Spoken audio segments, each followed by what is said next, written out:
Well, everybody, I kind of had a hard time naming this tutorial because it talks about a lot of things. I think it's useful though. We're gonna create a pretty cool looking layout, and it's got a lot of useful layers, tips, and tricks, and things like that along the way. So let's just call it a simple, kind of cool looking layout with lots of tips and tricks along the way, and that way we don't have to give it a name. All right. So what I want to create is I want to create a grid, kind of a semi-photo grid here. So I'm going to start off. I'm going to use the rectangular marquee tool. I'm going to make myself a new layer here. Hold down the Shift key, and I'm just going to drag out a rectangle here. So that makes it perfectly square. Now let's go ahead and press Command Delete to fill that with the background color, which right now is black, and I'll deselect. So now I've got that layer. Well, I want to make a copy. Command or Control J. We'll take our move tool. We're going to move it over. Now, and you'll see these little guides pop up here. So that's one of the tips. If you go under the View menu, you go to Show, you turn on Smart Guides. That turns on these little guides that pop up when things align. Now, if you do the other thing here, which is you turn on View Snap, well, that actually snaps it into place. So watch what happens here, because when I decide I want to get this into place there, see how it kind of just snaps in, and it lets me know when it's in place. So these guides they show up on the top and the bottom to mean things are aligned, and there's one in the middle to show me that things are aligned there as well. All right, so Command or Control J, let's make one more copy of this, and we'll just kind of move it over, use my right arrow key. Looking good. Command or Control J again, make another copy, and I'll just bring that one down a little bit. And I'm just going to keep making copies here. And you'll see once it gets in, it's kind of all kinds of little purple guides showing up everywhere, because that's what smart guides do, is they let you know when you're lined up, when your layers are lined up with something else that's near it.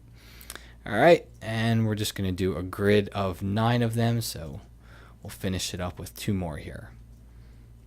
And you'll see why I'm not combining them in a second here. So I've got all 9 of them. I'm going to click on the top one. I'm going to shift click on the bottom one. That selects all of them. I'm just going to move them into the middle here. All right, so let's go ahead and why I haven't merged them together yet, because I could have just made 3, merged them together, copied it down, and copied it down again. But I haven't merged them together for a reason, because I want to start to rotate a few of them around here just to kind of give a little bit of a randomized layout like that. And then maybe we'll rotate one there. Just kind of haphazardly pick different ones to rotate. Doesn't matter where or how or why. And let's grab that one. Oh, too much. Right there. And let's go ahead and put one on the bottom layer here. We'll just rotate one around too. All right, so now we have our grid. At this point, we can merge them together. So I'll click on the top one, I'll shift click on the bottom one, press Command or Control E. That merges everything into one layer. Now we're going to grab a photo here. I'm going to copy it. I'm going to paste it. This puts it into its own layer on top of the image here. It's a little bit too small, so we're just going to go to Free Transform. And just bring up the size a little bit there, just like that. I can move it into place, but here's the little trick for you. Here's another layers trick. Go up to the layer menu. We want to make this layer fit in with the grid below it. Go up to the layer menu, go down to Create Clipping Mask. And now it's just going to show up wherever it intersects with whatever's the layer below it. So the idea behind this is whatever shape you want the photo to take place to, you can put on the bottom layer. Then the photo is what you're going to see on the top layer, but it's only going to show up wherever you have something on the layer below it, which is that shape. Okay, that's why they call it a clipping mask. It's being clipped. The next thing I would do here really quick is let's just select one of those squares and then go back and click on the photo layer to select it, and then we'll just hit delete. So that gives us a black square. I even have some text here that we can turn on. And whoop, make sure you go to the type layer and turn on and kind of just move it into place there.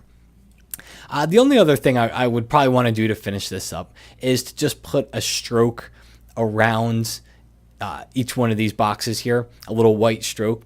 So I'm going to go to this layer right here, and I'm just going to press Command J on the Mac or Control J on the PC, and that duplicates it. We're going to take one of the copies, and we're just going to drag that copy up to the top. Now that's all we see, so let's double click. Layer style, we'll go to stroke, we'll go to white. Inside is what's going to give it a crisp edge. and then we'll just make it a little bit larger there like that. We'll hit OK. Of course, the black hides all the photos. The way we get rid of that is we just go to our fill opacity here and just take the fill down to 0. If I take the opacity down to 0, what happens? I not only get rid of the black, but I get rid of the stroke as well. So we don't want to do opacity. We take fill, just bring that down to 0, and now we can see through it. So just a nice simple layout. The main concepts I wanted to get across were this whole clipping mask thing, where these layers are clipped, where this photo is clipped to the layer that's right below it, and also the layout aspect of this. When you're trying to lay something out in Photoshop, turn on these smart guides, turn on the snapping feature, and it'll make it a lot easier to get your photos in there and put them where you want to. And if you want to do one little finishing touch, sorry, I can't just end there, a little bit of a drop shadow, and maybe bring the opacity down. There we go. All right, so now we have now it's finished. So lots of just little layers, tips, and tricks. As you can see, this is why I couldn't name it, because I just couldn't figure out what to name it. But there's just, we'll call it lots of various tips and tricks. In fact, we're just not going to name it. I keep saying that. No name tutorial is now done. Hope you enjoyed. We'll talk to you again soon.